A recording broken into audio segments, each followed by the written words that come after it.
Pleasure to welcome Research Director from the Maxim Institute, Marcus Roberts. Marcus, kia ora, good morning. Thanks for your time today. Good, Andrew. The Kiwi ingenuity, I mean, this is a badge that we wear with pride. You know, we're just, necessity's the mother of invention because we're down at the bottom part of the world, and if we need something to fix something on the farm, we just bust out the number 8 wire and we get it sorted. But the downside of that, Marcus, and you've written a brilliant article basically saying how, hey, this bundle of wires only get you so far. The downside of that is that we've become a nation where we just have a go.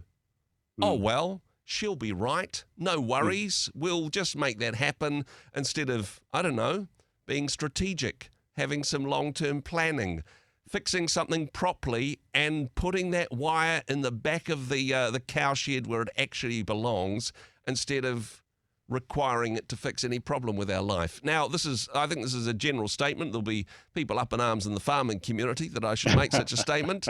I'll blame you. But we're not talking about farming. We're talking about immigration, unusually. Yes, that's right, Andrew. It was an essay, or a column born of the latest immigration figures and how large they were, and our reaction to it by the immigration minister saying that they need to stop because it's unsustainable. And it just got me thinking about, well, have we even thought about what sort of immigration plan we want? It sort of seems to be happening in the background without any plan at all. Yeah. And then that sort of got me thinking about, well, do we really plan well in this country, actually, generally, using immigration as an example? But that, you're right, that sort of number 8 wire mentality we have, that we can just fix things up if they go wrong with a bit of Kiwi ingenuity. That's a great strength to have. But it's not good if it's born of the fact that we need to use the number 8 wire mentality because we don't have a plan that ensures we don't need to call on a bit of Kiwi ingenuity. So that was where the number 8 wire mentality came in as well. So it's I often say, your greatest strength is often your greatest weakness as well. So I wonder if that's what's happening here with New Zealand. Something else which is often said of New Zealand is we're so friendly, we're so welcoming here in New Zealand. I don't know, perhaps a little bit too welcoming. Again, that spirit of manaakitanga. Oh yeah, come in. Yeah, bring your family. That's absolutely fine. Where will you live? We'll figure that out later. Come on. And I suppose the same give it a go attitude. I mean, leaky homes, anyone? Oh yeah, we'll just build houses faster and cheaper. She'll be right. And yet it has cost us so much as a country, and we're still catching up with not just the problems caused by leaky homes, but then that reluctance which has forced it into an over-engineered, over-regulated society without necessarily having a long-term plan. How many people do we need in New Zealand? Where are they going to live? Great question. Have we asked that question, Andrew? Exactly. I don't know. And what sort of people do we want? I'm not talking ethnicities, of course. We'll leave that to Australia. But what sort of skills should they have? How can the people coming to New Zealand make it a better place? These are good questions, right? Yeah, that's right. And we also have immigration settings that can be changed literally overnight. So I was just mentioning Erica Stanford, the Minister of Immigration, beg your pardon, also education, who said, that the current levels of net migration were unsustainable. We're sort of bringing in about 130 to 150,000 people a year. That's net. So it's actually 250,000 people coming in, about 80 to 100,000 people leaving. And so the net migration is unsustainable. So the response to that from the minister is that we are going to introduce some more rigorous requirements immediately. That's what really got me, is that there's no lead-in time. It's instantly we can change this policy, because it's policies and regulations. It's not a law that needs to be passed through Parliament. But of course, nowadays with the urgency for everything, we could probably pass a law immediately as well. But that's another subject for another day.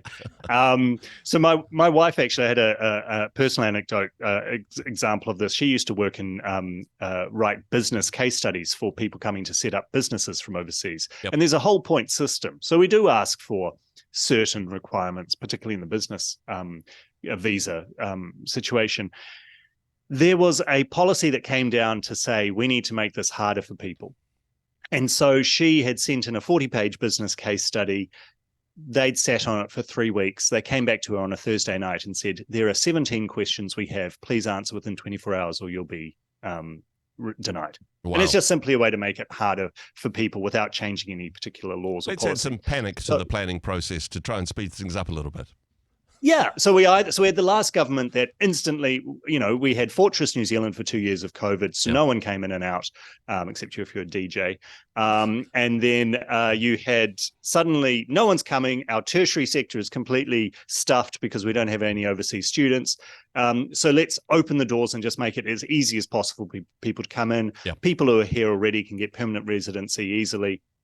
And so suddenly you had huge numbers. Yep. And now you've got a change in government. You've had 2 years of very high net migration, and the government's suddenly saying, this is unsustainable. Let's change it right now. What does that do for, our long-term planning around immigration and immigration numbers, but also what does it do for our, making ourselves an attractive and certain and a place where we know what the rules will be. If you want to come to New Zealand to live, what are the rules? Well, they might change tomorrow. Who knows? Part of the problem, though, and not very often that I have sympathy for immigration ministers or ministers generally, ministers of government, of course, but the problem with this is we don't really know how big the hole in the bucket is. We don't really know how many people are going to flee the country because we underpay our policemen and nurses, although we could probably have an educated guess. We don't know how many people are leaving that we need to replace. So is that part of the dynamic? It's difficult to, for example, it's difficult to budget when you don't know what your expenditure is going to be. Is that part of the problem here? I think that's right. And the other part of the problem, Andrew, to be fair to the policy setters, is that we don't know what other countries' policies are going to be, and therefore how attractive, say, Australia is going to be in comparison to New Zealand for people wanting to move. So someone in another country wanting to move to somewhere, I don't know, for education or better opportunities. If Australia's changed its settings, it suddenly might be more attractive. Or if the oil price or whatever in Australia is more suddenly gone through the roof, suddenly the Australian economy is better, and maybe dairy prices are down. So there's all those factors that go into it that do make it hard to plan. But what also makes it hard to plan is if you don't try. To do so. And it seems to be at the moment, we're not really trying. Have we had a conversation about immigration? Have we said, well, what sort of size New Zealand do we want? Do we want to be a densely populated country with all the benefits and disadvantages that comes from that, perhaps the economic benefits and maybe the environmental downsides? Or do we want to stay very sparsely populated as we are now and continue on the current trajectory? I mean, I'm not advocating one way or the other, but what I am saying is that this is a big deal. We need to think about this, and we don't really seem to be. What was the last time we had an immigration debate in New Zealand? That wasn't race baiting, honestly. That exactly. wasn't going that lot flogging over here, coming over here, stealing our jobs type stuff. We had one of those recently. I think it was called an election campaign. But did we is it anything in the coalition agreement around immigration? Is there, I can't remember it really being an issue around what's our population. It sort of seems to be in the background. We have the population or the immigration figures for a year. We react to them for the next year, and then we see, she'll be right. Can I introduce another farm-based metaphor? Because I also think, Marcus, this is a little bit chicken and egg. See what I did there? In that we're not overly full, as you say. We're quite a sparsely populated country. It's not that there are too many people in New Zealand. We've got plenty of room. What we don't have is the infrastructure. Something else that we don't have is the people to build the infrastructure. Okay, open the gates, let them all in, but we don't have the infrastructure. It is that very much. So how do we get the infrastructure so we can have more people, but we need more people? You see where we're going with this one. Absolutely. And it's not just the infrastructure, it's not just the roads, but, the houses, where do people live? I mean, the one interesting example, which I hadn't thought of, was at the start of the year, some of the colleges in Auckland, the schools, are complaining about they don't have classroom space for students, that they have to take on board their role because they're in the zone. So Rangitoto College, I think, was one that had a real problem with no classroom space because immigration numbers in their area had been so high that there were all these students they hadn't expected. So I wonder if it's also, there's that no plan, but also no joined up thinking between the various Minister of Education, Yep. Ministry of Education, Ministry of Education, etc., even though they're the same minister. Yeah. So I do think that is an issue. You want more infrastructure. You need the people to build it. So they need infrastructure to exist.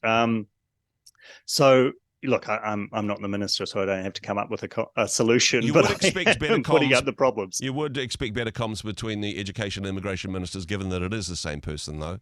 That's right. Although, to be fair, in terms of our political cycle, now is the time that the current government just blames the previous government for anybody. They don't actually need a plan until closer to the end of the election cycle. That's the way it usually works. But again, maybe having some long-term thinking, maybe, I don't know, this is something that we've talked about beforehand, maybe we need a longer electoral cycle to encourage our politicians to have better long-term planning. And I don't know, maybe that should be in CEO Luxon's KPIs, as perhaps a 10-year or 20-year plan, as well as just quarterly cycles with bonuses added to the end of them, right?